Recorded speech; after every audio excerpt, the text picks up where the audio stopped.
Greetings viewers, Eric the Car Guy here, and I am also known as ETCG1 when I post videos to this channel, and I start things off here on ETCG1 with, hey, if it's your birthday, happy birthday. Please enjoy this digital confection that I found for you. I am sorry that I haven't posted an ETCG1 video for a while. I just kind of get in the habit of not posting videos, and I don't post videos for a while. But there's something over all of this that's actually taking up most of my time, and that's the reason why I'm making this video. I usually don't like to talk about things until they're an actual thing, but this is in process of becoming a thing, and what I'm speaking about specifically is I am in the process of selling my current house and buying another house with a 40 by 50 foot pole barn. Yes, a place for me to work, a place for me to set up shop, a place for me to start making Eric the Car Guy videos again. As you can see, my garage is somewhat full of boxes right now. I mentioned that we're packing up and moving, or at least attempting to move at the moment. So the garage is kind of, well, not as usable because it has this stuff in it. But we are moving on to bigger and better things. But here's the situation as it stands right now, and this is what, end of June, almost July, 2025. 2025 for me has been a challenging year financially. Losing my shop 3 years ago has made it so that producing the videos that I would normally drop once a week has become a lot more difficult. As I mentioned, my garage at the moment is full of boxes, but before that my wife's van was parked over here, and then I parked the Fairmont on the other side. So in order for me to work on anything other than what's in here, I have to do this whole shell game shuffling thing to try to, get something in here. And I have been able to do that, and that's not impossible, but it certainly makes things challenging. In addition to that, most of my tools are in storage about 10-20 minutes away from here. So that's been the situation that I've been living in for the past 3 years after moving out of my old shop. And if you're not familiar with that situation, I'll post a link down in the description to that video. Anyhow, life happens. So now I'm in a position to where I have found what I believe to be a very usable house with the pole barn. So that makes it so that in the future, I'm not renting a space that could potentially be bought by someone who could force me out at that point, which is what happened the last time. So this entire time, this 3-some years that I've spent out of that shop, I've been looking for a replacement for that shop.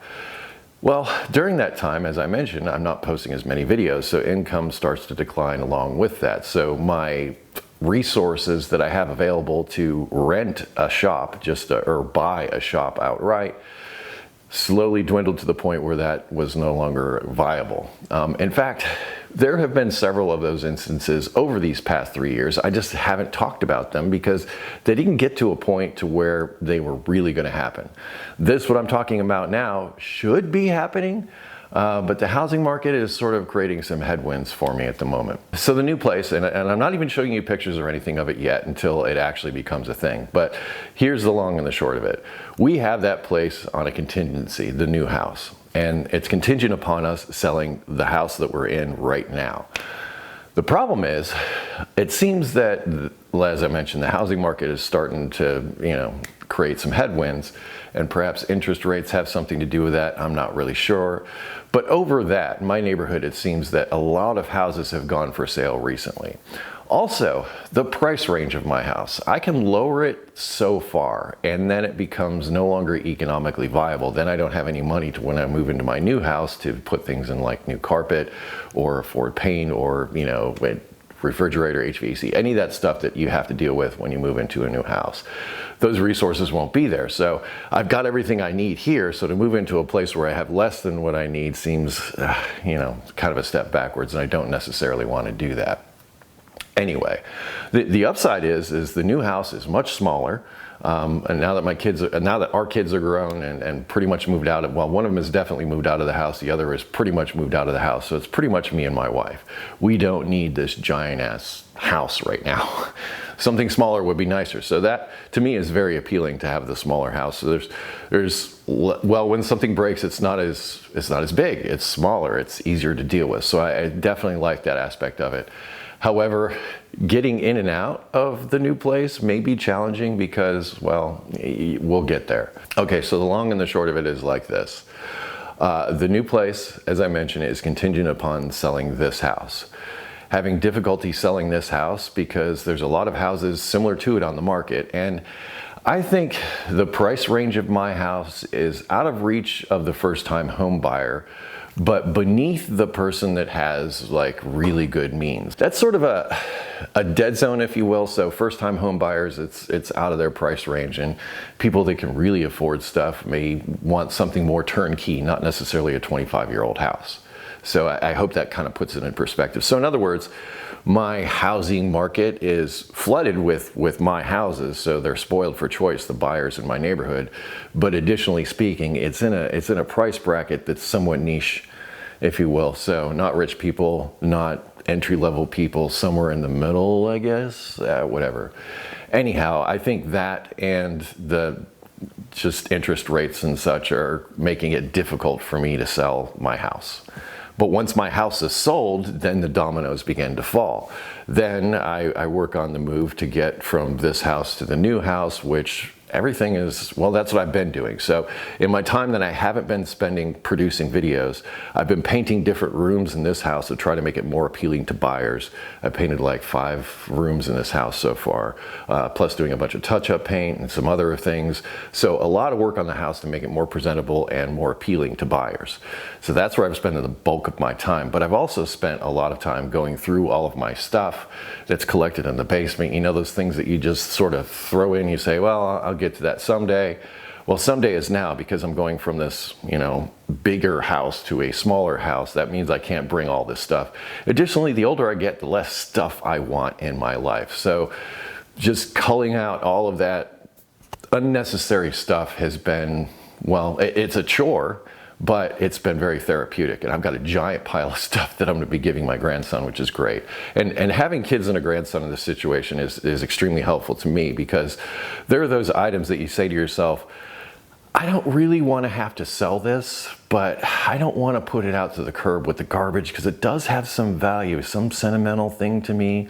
I'll give it to my child or my grandchild. That is a great option as opposed to the other two. So then it becomes their problem. So that's how I've been spending my days. I've been spending my days trying to get my house more sellable and selling it, and also trying to get things logistically set up for the new place and everything else. So treading water, waiting to move. So hurry up and wait. That's where we're at with Eric the Car Guy right now.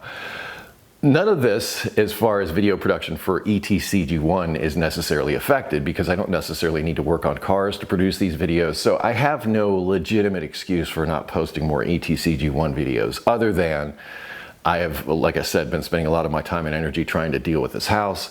And also, I guess it becomes somewhat habit forming not producing videos all the time to continue to not produce videos all the time. I've gotten really good at painting again, house painting that is, which FYI is what I did before I became a mechanic. So I painted houses. But one thing that I'm noticing now at this age, and I'm, what am I, 54? Yeah, 54.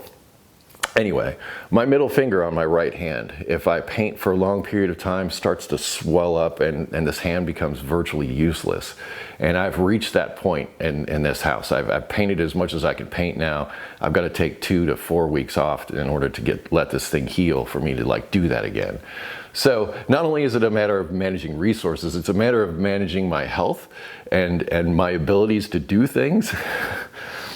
I'm trying very hard not to make excuses. I'm just trying to outline my situation as what it is. Let's put this back to you, the audience. You know, I know I've thrown a lot at you. I hope that you're excited about the new place. I'm excited about the new place because I would love to get back into it and start producing things. I'm also looking into getting some help in that regard so that everything is not necessarily falling all on me to produce the videos and shoot the videos and all that kind of stuff.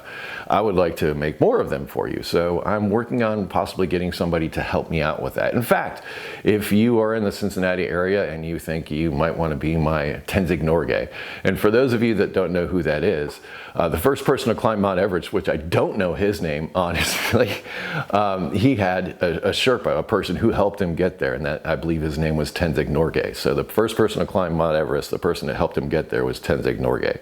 That's kind of what I'm looking for. I'm looking for a Tenzing Norgay to help me produce these videos and continue on, because Well, maybe it's late in the game for me to get a real job. I could go get a real job, but I'd kind of rather be doing this if I could, especially once I get all this sorted out and I'm able to walk over there into my new shop and spend my days there whenever I feel like it. And like I said, the commute is just a walk. Anyhow, lots of good things coming. Just need somebody to buy my house. Have you ever dealt with selling a house, dealing with any of these types of things? Are you selling a house now, and are you meeting the same kind of headwinds that I'm dealing with, trying to meet buyer expectations and all that type of thing, which is a lot trickier than I thought. I thought my house would sell fairly quickly because, well, I've got new windows, I've maintained it, it's in good shape, it's a decent house in a great neighborhood, a great school district, but I'm not the only one, as I mentioned, so yeah. Anyway, what are your experiences with all of that? I'd love to hear about if you're dealing with the same thing, and hey, if you're interested in a house in Mason, Ohio, hit me up. Really nice place for a family of 4. It'll be awesome. Or even family of 5, because yeah, it is a 4-bedroom, 5-bedroom. Let's see. I really should know what my house is, shouldn't I? Anyhow, I'll get my stuff together and hopefully sell this house. If you have automotive questions, I've got eric@thecarguy.com there waiting for you. I set it up to help you with that kind of stuff. So automotive questions, eric@thecarguy.com. Additional info stuff linked in the description and always in my videos. Aside from that, be safe, have fun, and stay dirty. And what I mean when I say stay dirty, for those of you that may not know or what have you, stick with it. There was a time in my life where there have been lots of times in my life where I've had to struggle, but I try to remind myself of this phrase that I heard long ago, and the difference between failure and success is often just one more try. And that's what I'm saying when I say stay dirty. Just give it one more try.